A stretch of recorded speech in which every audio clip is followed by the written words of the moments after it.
And now it's time for a very special highlight, the laudation and bestowal of the Archimedes Science Award, the new Saxon award coordinated by the Technical University of Dresden and endowed with 50,000 euros. For this, I would like to welcome everybody who's joining us on the live stream that has started right now. What is the Archimedes Science Award about? And most important, who is the awardee and what will she have to say about artificial intelligence? Let me now hand over to Professor Ursula M. Staudinger, the Rector of the Technical University of Dresden, who will lead us through the awarding ceremony and into the following keynote by the Archimedes Science Award laureate. Professor Staudinger, the floor is yours.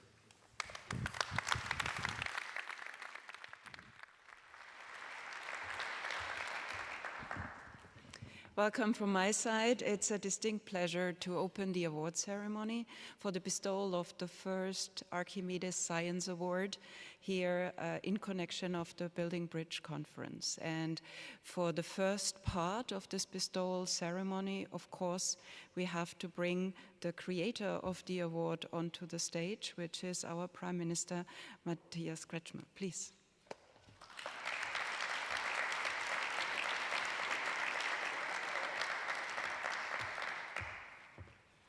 Ja, meine Damen und Herren, ich möchte Sie auch noch einmal alle herzlich begrüßen. Sehr geehrte Frau Ministerin, liebe Freunde aus Polen und Tschechien, dzień dobry, dobry dzień, liebe Wissenschaftlerinnen und Wissenschaftler. Hier in Hellerau eine bewusste Ortswahl. Es ist ein Ort der europäischen Kultur, des freien Denkens und des Experiments. Ich finde, es passt ganz hervorragend zu dieser 5. Konferenz, die wir bisher organisiert haben. Und sehr, sehr gern kommen wir auch einmal nach Litauen und machen so eine Konferenz bei Ihnen. Ich bin sehr dankbar, dass der tschechische Präsident Pavel, ein großer Freund Deutschlands und Sachsens, gemeinsam mit Frank-Walter Steinmeier die Schirmherrschaft übernommen hat. Beide haben verstanden, wir müssen uns begegnen, wir müssen Dinge gemeinsam machen und wir wollen gemeinsam an den großen Zukunftsaufgaben der Menschheit arbeiten.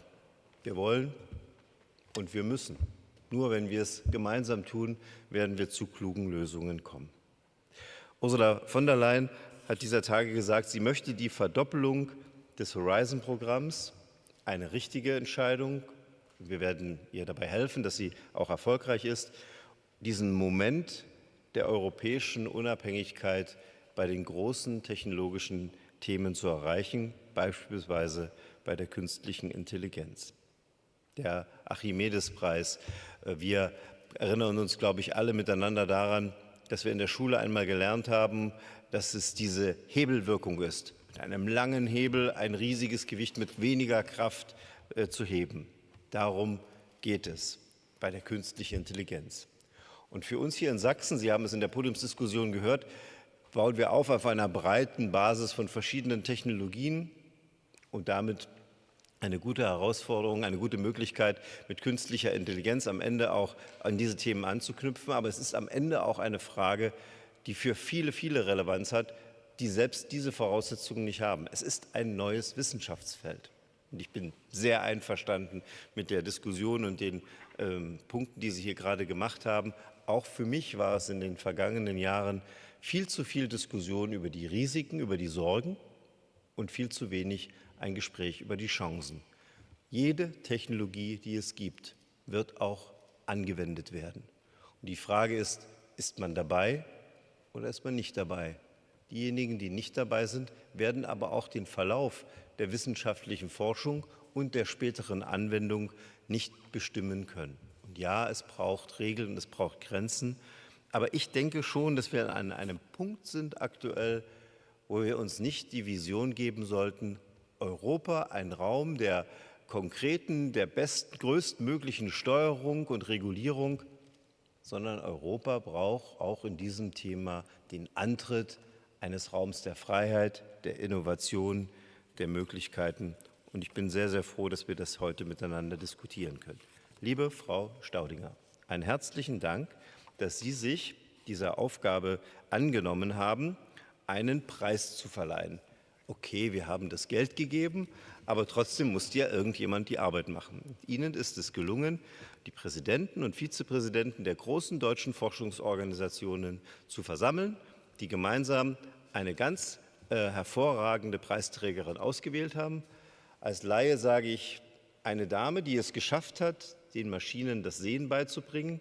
Sie würden vermutlich sagen, das ist ein bisschen unterkomplex und deswegen gibt es auch noch eine Laudatio, liebe Frau Schmid, die das dann genauer bringt. Aber es ist auf jeden Fall eine hervorragende Bereicherung für diese Konferenz und eine verdiente Auszeichnung für eine großartige Wissenschaftlerin. Schön, dass Sie da sind. Ich freue mich auf die weitere Zeit mit Ihnen.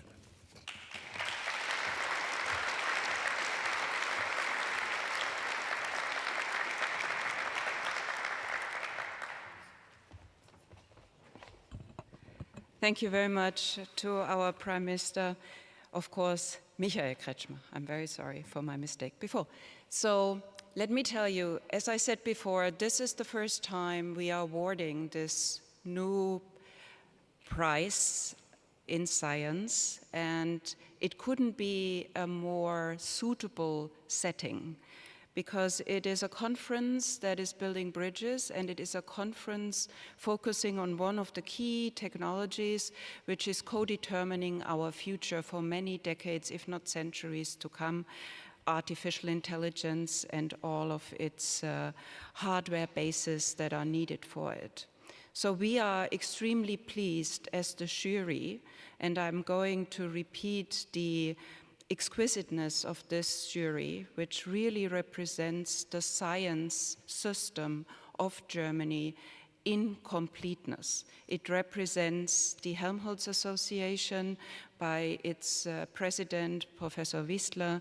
It represents the Max Planck Society, represented by Vice President Claudia Felser, who is also present with us today. It represents the Fraunhofer Gesellschaft, and we are happy to welcome the president, Professor Hans Selker. And it also represents the Leibniz Association with Professor Brockmeier, who cannot be with us today. And last but by no means least, because these were the 4 non-university research associations in Germany, it also is represented in our jury the president of the German Rectors Conference, Professor Rosenthal, who brings together all the universities in Germany. So we have the power of research and science represented at the table.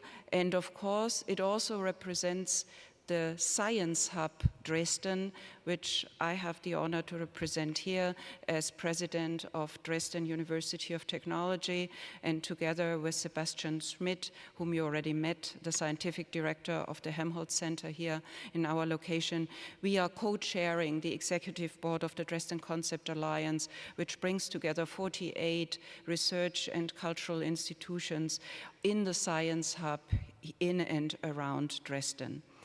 Not before has such a jury been composed, and I find it really crucial that we join forces in the science system in Germany and select the best talents and brains that show the world that science has a lever. It has a lever, as Archimedes argued, it has a lever to attack and provide solutions for the big challenges of the 21st century.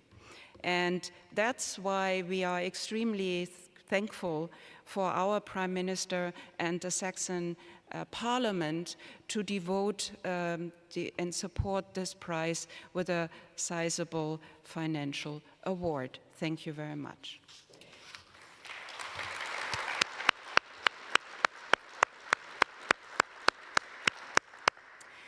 And now to you, my dear colleague, Dr. Cordelia Schmid, if I may call you colleague. You are our first awardee, and let me tell you a little anecdote about the jury session that we held when we were selecting the first awardee of this Archimedes Science Award. It didn't take longer than 5 minutes to reach consensus on you as the most apt awardee for this first Archimedes Science Award under the heading of artificial intelligence. So who is this awardee? Let me tell you in a short laudatio.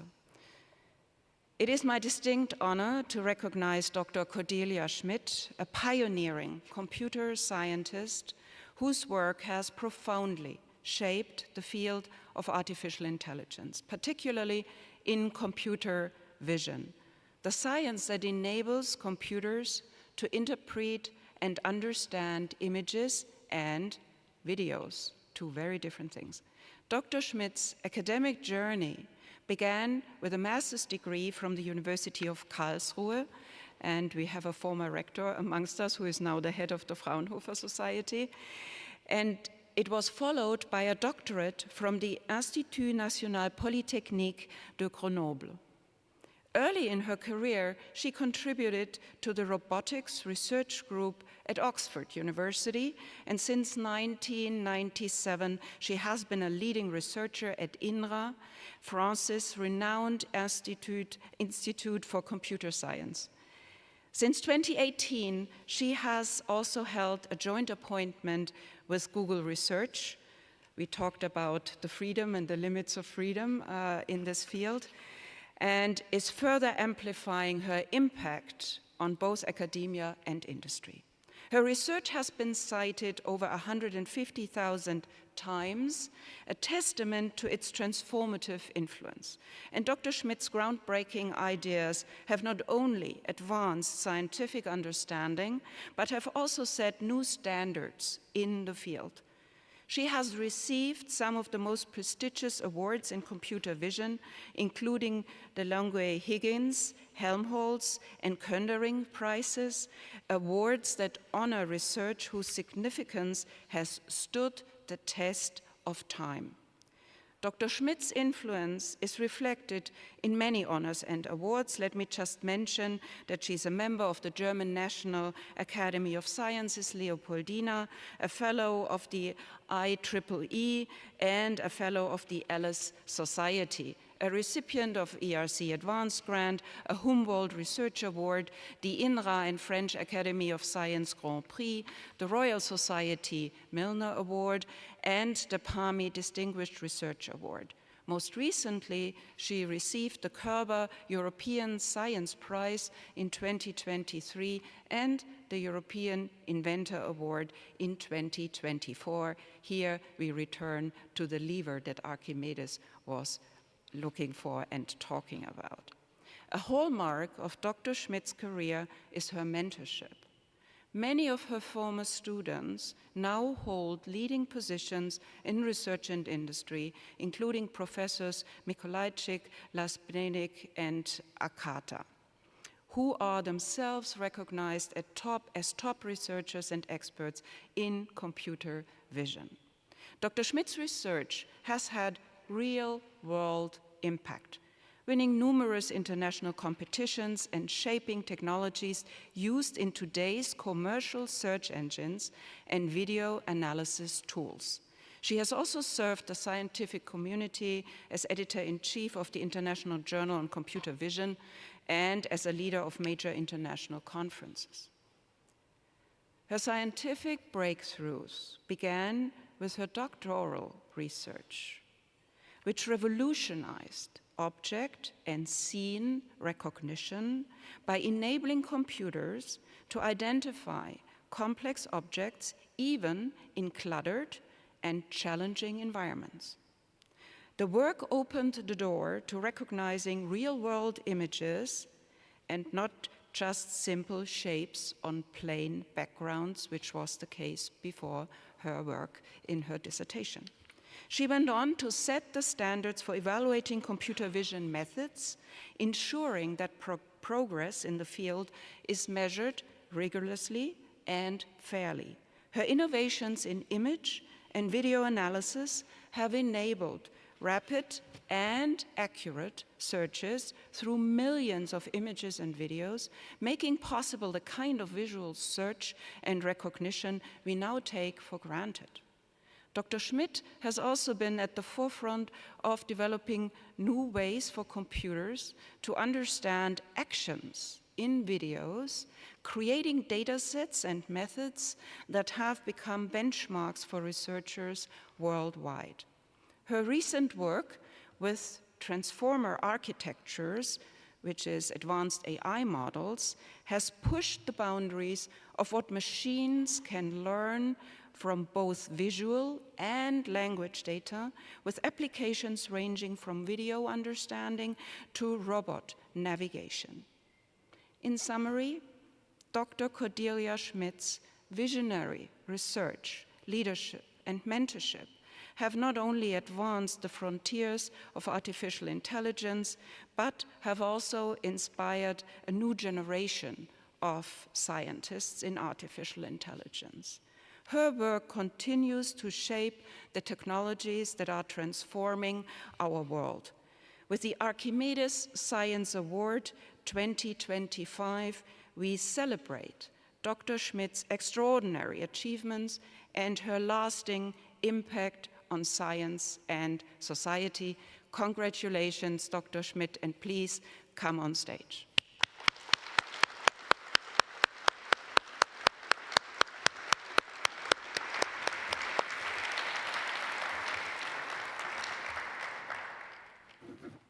I would now also like ask back on stage our Prime Minister and the members of the jury who are able to be with us today for the award ceremony. And I think it would be good to step in front of the tables, and I believe we have some help.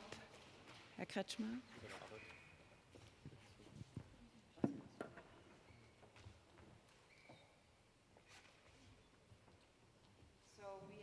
Bestowing on you, Dr. Schmidt, the first Archimedes Science Award 2025, and it is documented in this certificate, and also we hope that this will find a great place in your office and make everyone envy. Congratulations, and the check is in the mail, of course.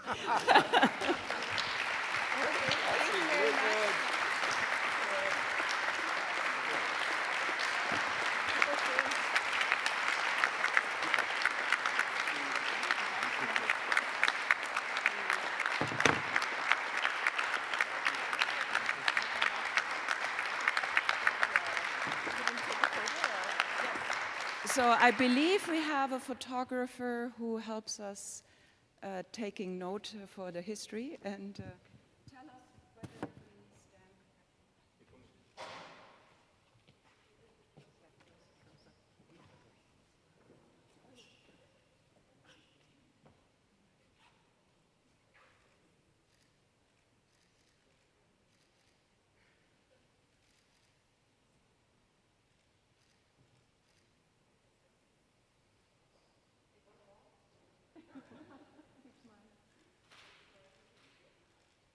Thank you so much.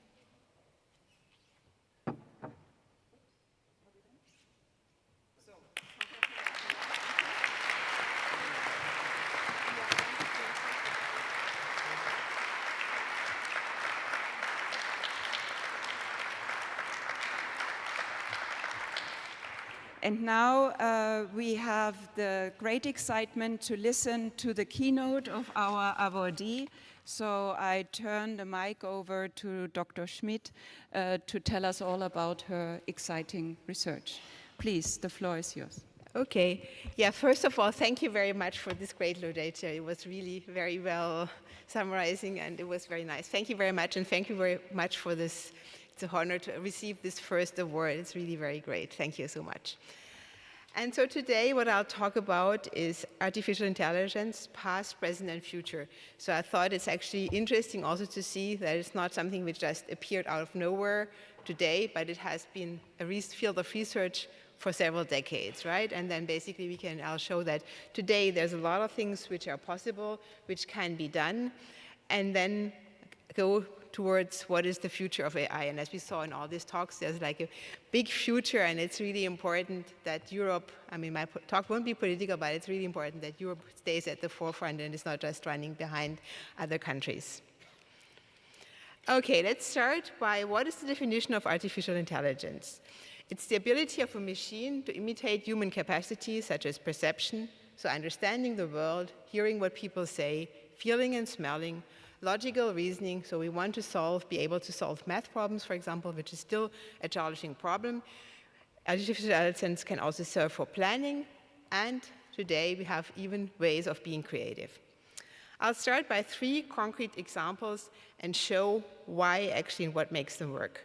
The first one is machine translation, where here these models, these large models, can learn from large-scale data which is available online. Then I move to the International Mathematical Olympiad, where it's important that these models can reason. And then I'll show results on autonomous driving, which requires planning, interaction, and perception. So machine translation. These AI systems today can actually translate between many of the common languages. And what are these systems able to do? They learn from the large amount of data which is available on the internet. And for many of the common languages, they're actually large corpus of documents where you have the translation. For example, the EU has like this large amount of documents where they have the translation, and these systems are actually able to learn from them. And then just to give an idea of open research questions, it's still hard for rare languages such as Indian or African dialects where there's basically no information available on the internet. And so here we need to still develop methods which can learn from this very few amount of data.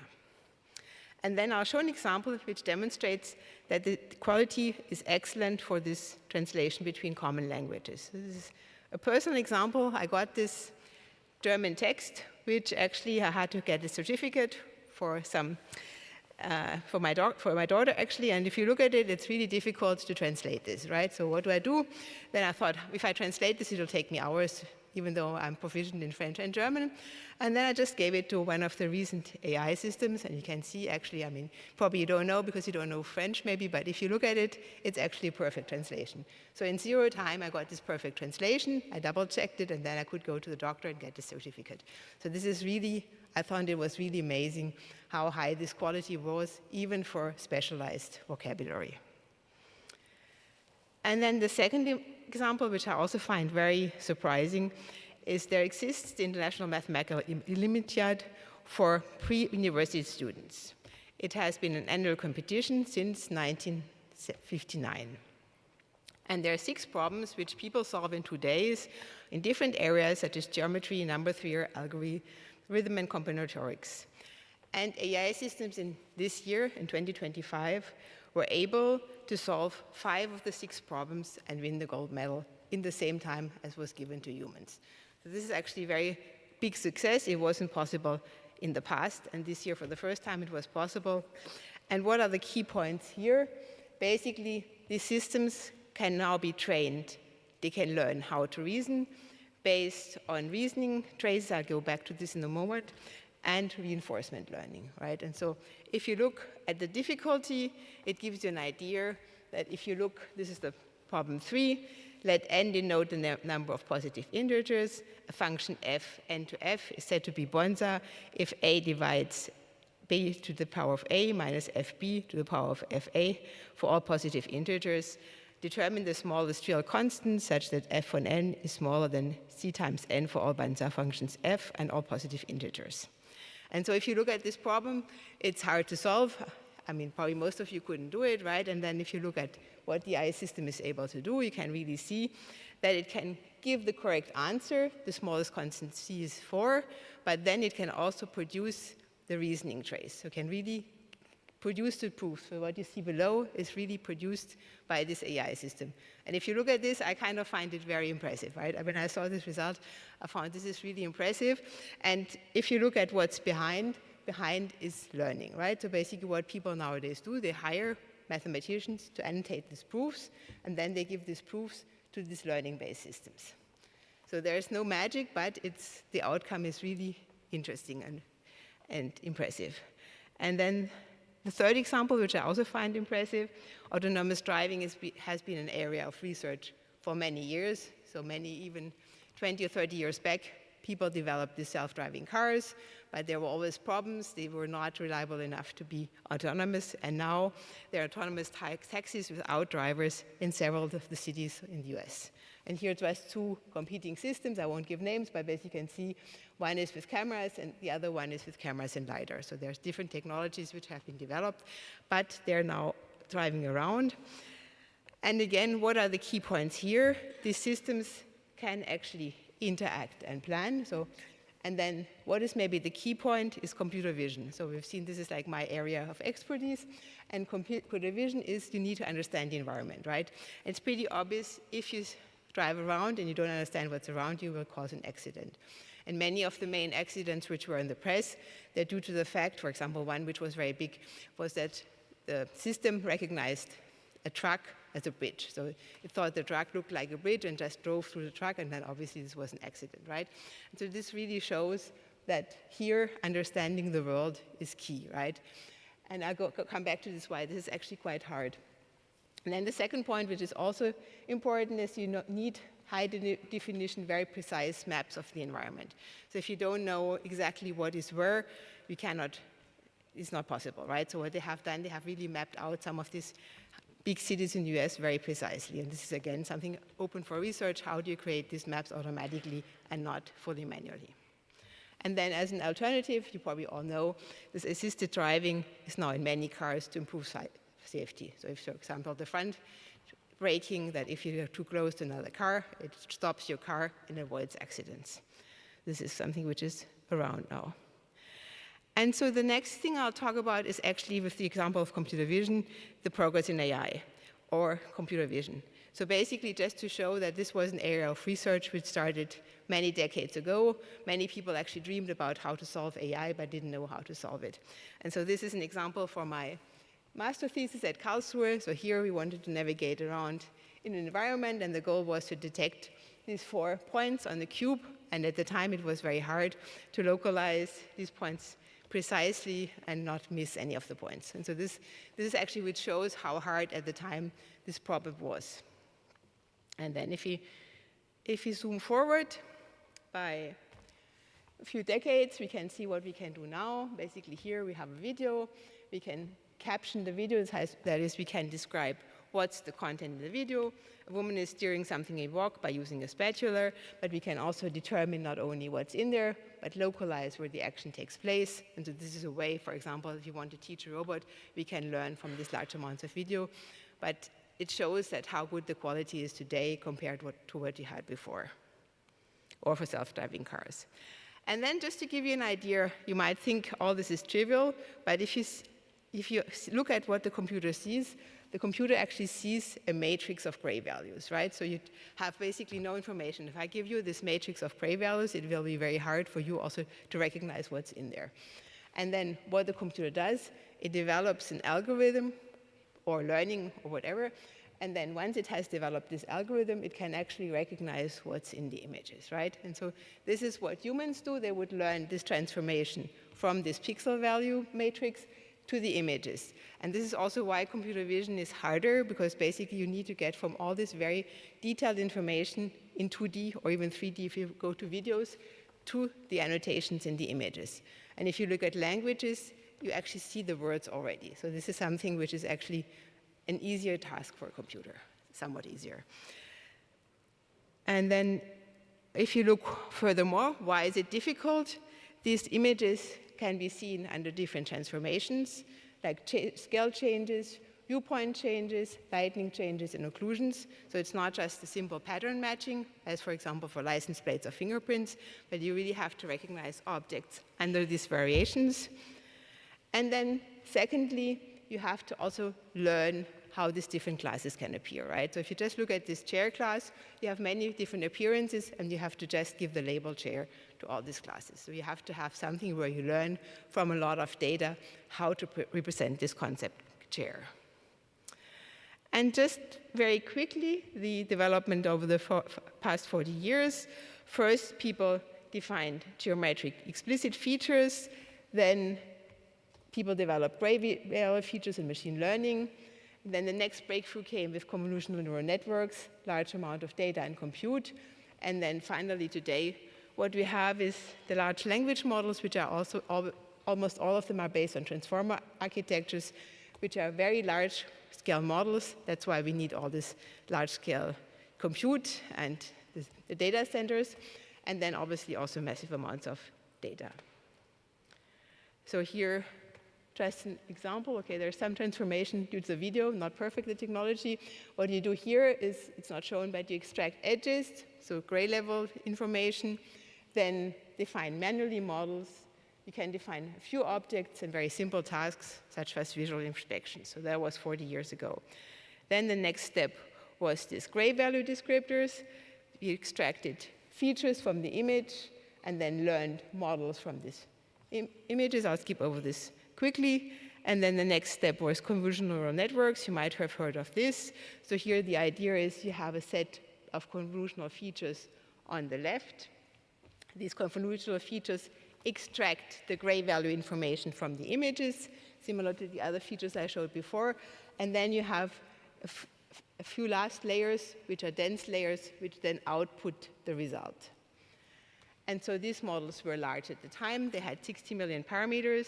You needed large-scale training sets, plus 1 million of plots of images. And then one thing which made them work, so these convolutional neural network architectures had been around for a long time, but the thing which really made them work was the large-scale data and the GPUs. So as you said before, in Dresden you have all this chip design, and this is here really key, because you need to do this matrix multiplication to train these models very fast. Otherwise, you can just not train them in any reasonable time. And so here again, the training, the data, the compute is really important. And then present, so now we have seen fast forward how things evolved from handcrafted features to more and more learning, more and more training, more and more compute. And so now what we have is actually these transformer architectures. So all of these large language models are built up on these transformer architectures, which require massive amount of data and compute. And so here, if you look at what these architectures do, so if you see here on the bottom in orange, they take as input a set of tokens, which for languages would be, for example, the words. Then they have a linear projection layer, which embeds these words. This is the yellow E1, E2, En. And then what makes them work, they have several layers of self-attention where they cross-attend between all the tokens. And the fact that they cross-attend between all the tokens means that they really look at all this information simultaneously, right? All the methods which we have seen before described extracted local features, but here you really look at this cross-attention. And so these methods are very good for processing sequences. They have the self-attention between all tokens of the sequence. And of course, again, they're end-to-end trainable, so you can really learn the information. And here, I'll show in a minute, but images, videos, text can all be expressed as sequences. Then what's important, these models are very large.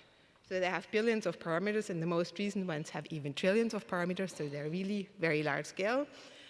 And then they're trained on very large internet scale data. And obviously, they need multiple GPUs to run these things. And if you look at how this is applied to images, you can see here, basically, the image is tokenized by splitting the images in a set of patches. So here you have 16 by 16 patches, which you input in this transformer architecture. You add the position, and then you can actually train this system to output here, for example, the class label. And then similarly, for language, what you do is here's one way of extracting bidirectional encoder representations from transformers. So input a sequence of languages, so sentences. Then you put them into the transformer. And here, the loss is a masking loss. So you mask some of the input tokens, and you want to predict the correct output. And so this allows you to train the architecture. So this is just one way of training it. This is supervised training. And then you can fine-tune these models to basically adapt it to a given task, for example, question answering. And so this is a paradigm which is very current. You have this pre-training on a large scale of somewhat noisy data. And then you have a second step of fine-tuning where you can really adapt the models to specific tasks. And then here, one of my works was to learn not only from one of these modalities separately, but to learn jointly from multimodal video information, so visual video information, the images in the stream, and then text, where the text is the speech transcribed by automatic speech recognition. So you have many on the web, many of the videos where people actually say what they're doing, for example, cooking or instructional videos, where they describe the content. And then basically you can use these videos as training signal. Then here we took a bird model which learns the correspondence between video and speech. And then we show that we can learn from this large-scale data such as cooking and instructional videos. And here, just to give a more precise idea of the model, on the left, this joint video bird model takes as input the text. So this would be language here, right? Place the mask out in the pan. So the masking is there for the training. And then similarly, for the video, what we do is we process the video to extract 3D convolutions. So this would be space-time local features, which represent the video content. We can feed these, as I said before, for the images, we can feed them into the model as the representation for the video. And then we can jointly learn from this information. So here we can really see, this is also one of these advantages of this transformer models, that it's relatively straightforward to learn from multiple modalities jointly and represent them in some similar spaces, okay? And then once we have this architecture, we can then train it on 300,000 cooking videos. So here's an example. You can see the video on the left, and the corresponding transcribed text would be keep rolling tight and squeeze the air out to its side. And then you can see once you have trained this model, you can use it for zero-shot prediction. You just give it a video, and you can transcribe what's going on. So here we would say, we make a pizza. So we can recognize here now that we can make a pizza, and we can extend this to other forms of videos, for example, instructional videos, and use that to guide people to do actions in repairing things. And so in summary, we have seen that basically modern AI can be summarized as machine learning. Basically, all we do is we learn from data, right? And so this is also why, in some way, it's not always completely explainable, because we learn from this data, and it's very important what we said before. Data is kind of key, and so it's also important, it's a political question, to see how much regulation we need and what is possible, what is necessary, and what hinders progress. And this is kind of true. And then basically, what are the three components? The first one are the network architecture. So how do you set up this network which you want to train? The second one are the training approaches. What are the algorithms you actually use to train this network? And then the third one is the data. Maybe it's the most important thing. It's the quantity, but also the quality of the data, right? And so we have seen, in the beginning, I've shown the transformer architectures. And then another paradigm which is used very frequently nowadays are diffusion models. And this is an approach which is used in particular for image and video generation.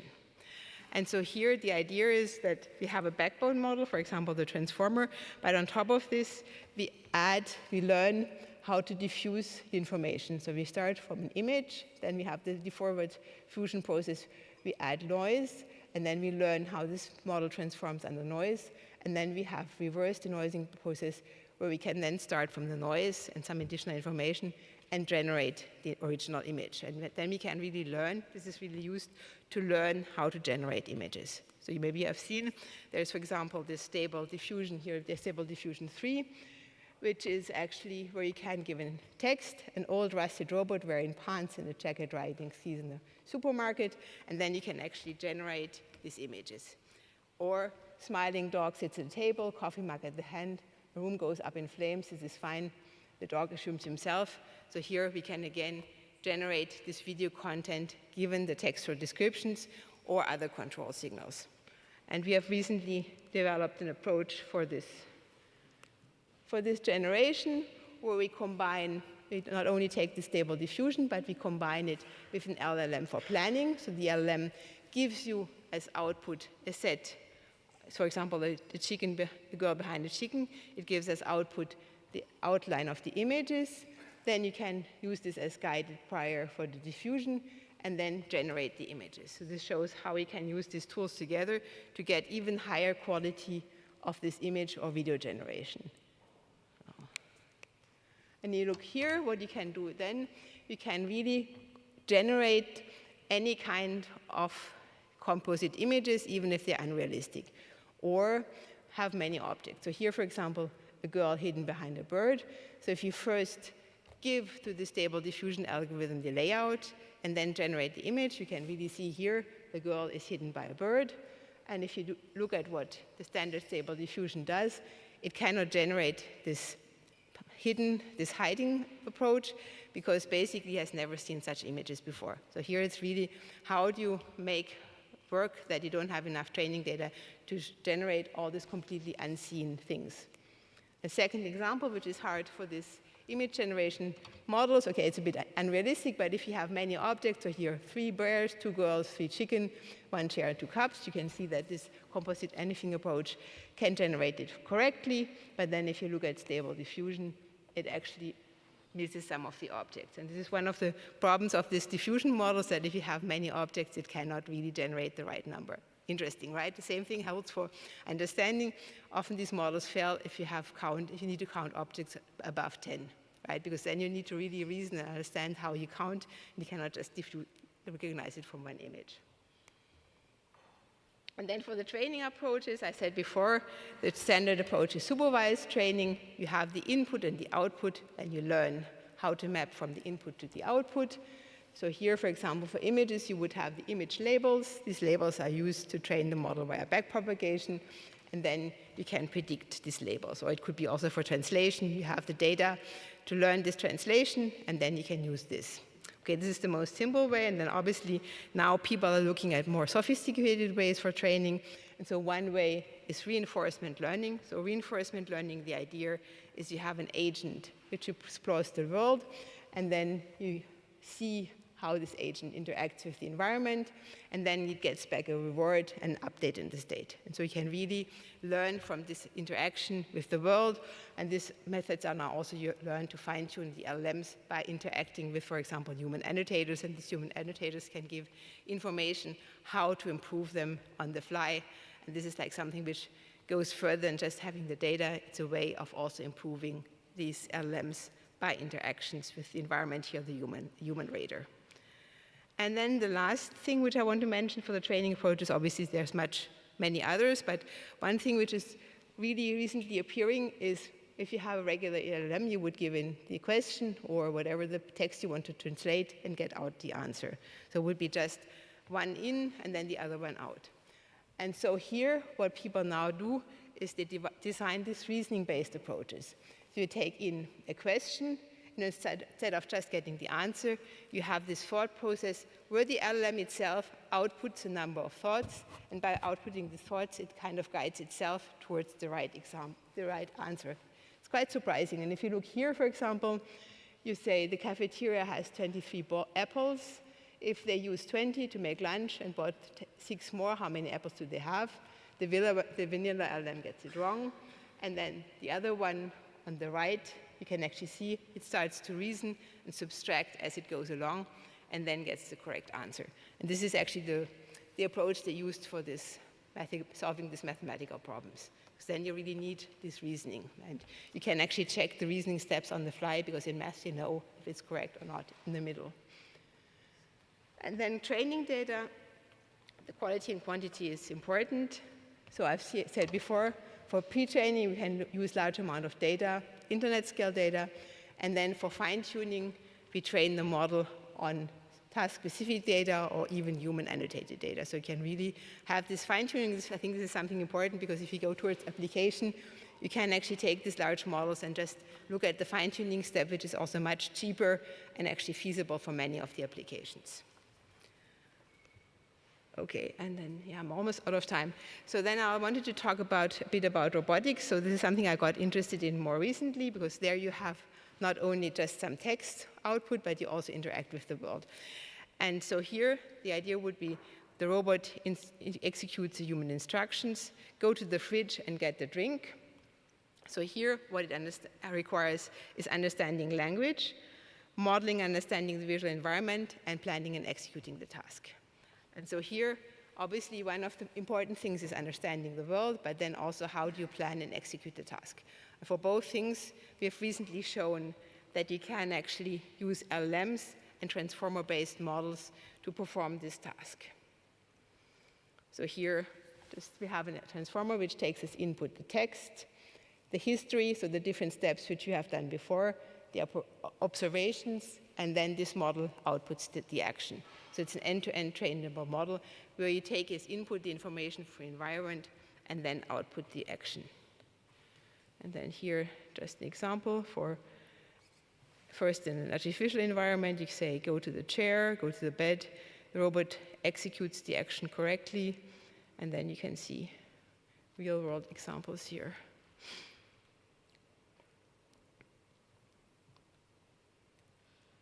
Okay, I have a few more examples, but I think in the interest of time, I'll briefly skip over them. So here just you can see another example where without having seen white plates during training, the robot can just use a standard vision language model and then just executes the task, place the white plate on the target. And here similarly, without having seen all this in foods, it can take models which have been pre-trained and then execute actions such put the grape on the yellow plate and then bananas on the pink plate. So you can really see that you can take some of these models and then you can actually generalize them to these robot actions. And this is kind of currently an active field of work. And what's interesting is to see if you can push this further and learn again from this interaction, not just take these models, train them, but then also by interacting with the world, learn from this. Okay, and then so basically now, what is the future of AI? We have seen, or we've discussed this before, there's a huge potential for applications. I think we're just at the start. All these models can be applied for many different tasks. I'll go over some which work and which don't work. So one is text correction and rewriting. So this is something I find super useful when you write a text. And you just want to check your grammar or the style. You can just give it to one of these models, and it just gives you whatever type of correction you want. It works really well. Then we have seen machine translation for the common languages works very well. It's very useful in everyday life. Then visual understanding. Again, there are many applications which work, which you might not even know that it's based on AI. For example, license plate recognition. You drive into a garage, you drive past the tollway, and it recognizes license plates. This is visual understanding. Or you put your finger on your iPhone, it recognizes your fingerprint. Again, this is a computer vision algorithm where it recognizes that it's your fingerprint and not the fingerprint from somebody else. So there are many applications in everyday life of these things. Then one thing is information mining. So again, if you want information more and more, I find it more and more important or interesting that you can just ask an LLM about the context. It's not always correct. Sometimes it's wrong, obviously.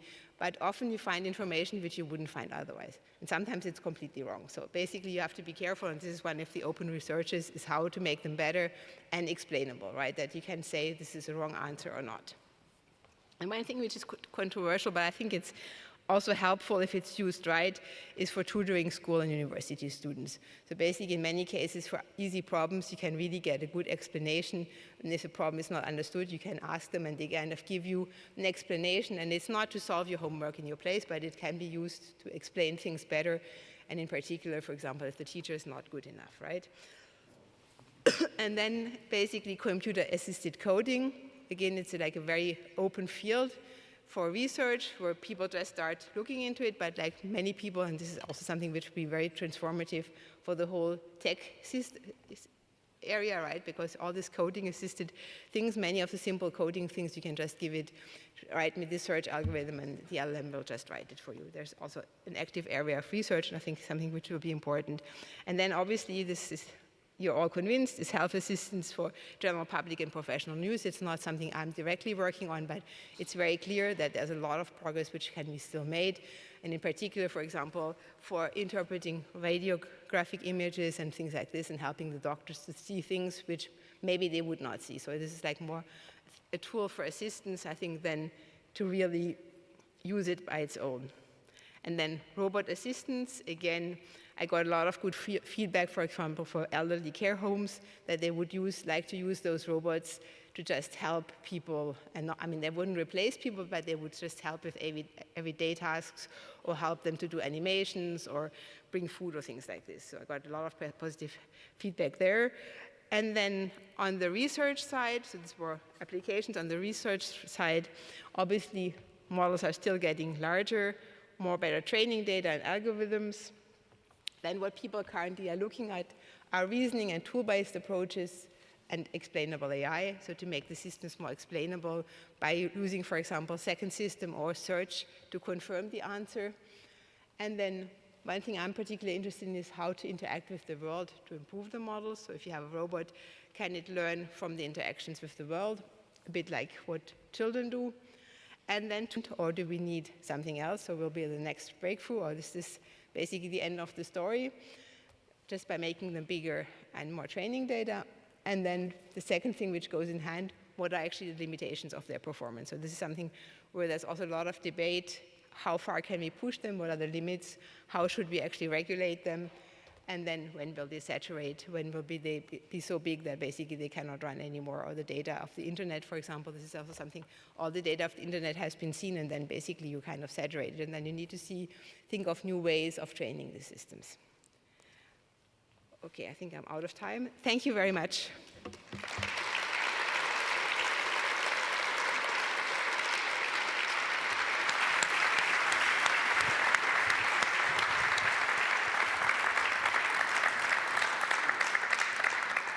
Thank you, Cordelia Schmid, for this very fascinating overview and also the somewhat optimistic outlook. Just one question to you. We saw the autonomous driving examples from the United States. We learn a lot about LLMs, also generated very much in the United States. Where is the place of Europe in that in the future? I think this is a good political question. I think it's important that, I mean, Europe is not behind, right? I'm doing my research in Europe, right? So Europe, I don't think it's behind. But I think, I mean, there's a lot of effort and people need to be able to catch up. And then maybe one thing to answer the question, I mean, the very big models are mainly based in the US and China, right? But then what I said is basically you can also do many things with smaller models, right? So basically if you want to explore research ideas, it's not necessary that you use the largest and biggest models, but you can take a slightly smaller model and develop, for example, if you want to develop next scale training methods, and you can develop this with smaller models, or if you go to my example of robotics, again, you don't need the largest model, but you can also do with smaller models. This is the first thing, and then obviously it's important that what we said before, that politicians make sure that all the infrastructure, in particular the compute, is there, right? I mean, because as you've seen, compute is key, and it's very expensive, right? All this compute is very expensive. It's also like not energy friendly, right? This makes it important to optimize the systems, but it has to be there, otherwise people cannot explore. So there's a scientific task and there is a political task. Thank you so much, Cordelia Schmid, again.